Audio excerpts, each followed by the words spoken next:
Dumela makhulu azvina kumira zvakanaka. The nyaya meditation is back. Ndapana pa muri Zimbabwe.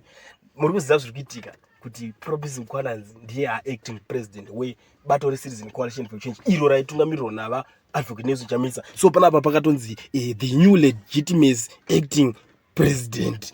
Imi ameno zvigaro zvacho zvepasi pemuti zvinokonzi bhozi kachinji kurodza vanhu kuti aiwa kupana vanhu vanozikanwa vakaita sana Bitika Weshman Ncube ana Job Scala nevamwe vane mazita mahombe mu Citizen Coalition for Change because I'm promising Mkwananzi even chero kanzora kuti ngaakontinye muri kuti the acting legitimate president iro kanza akontinye anozikanwa nani angataure feche vangani vanonyazoti zimbinyatsoziyana naye mfeso hapana zvinhu zvokuti kana kuti tingati chii chaanga offer vanhu muZimbabwe haana chekuoffer kuvanhu but ndo chimwe nyaya iri kunetsa panapa. So panapa nyaya iri kuti ndazoona iri kukomendwa na Hope Weching'ono zvikanzi I never believed those who said that opposition was bought. I never did, but now I look foolish.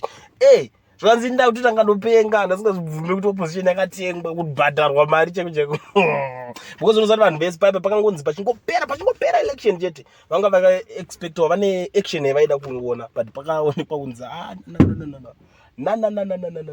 ndopenzi yakatengwa opposition yakatengwa saka manje Hope Weching'ono anga singazvibelieve apazobelieve because aisi ndakazvitarisawo mara zvinomake sense. Does that make sense? Kuwana Biti varipi ana Job Scala varipi kana vamwe vanhu vakawanda chero kungoisa kana Fadzai Mahere kana ana Gift Osterlos kana ana Amos Chibaya rimwe timu rese rine power mumusangano uya arina kumbopuwa kana mukana wekubatanidza iwe zvakasiyana nekungoisa kashaba nguwa wacho ndozvinhu zvaitika kezvizvo saka muti kutaura kuti mimi iye Chamisa wacho maida kuti aite sei but zvimwe ngani mbotaura imi maida kuti Chamisa wacho aite sei man aiwa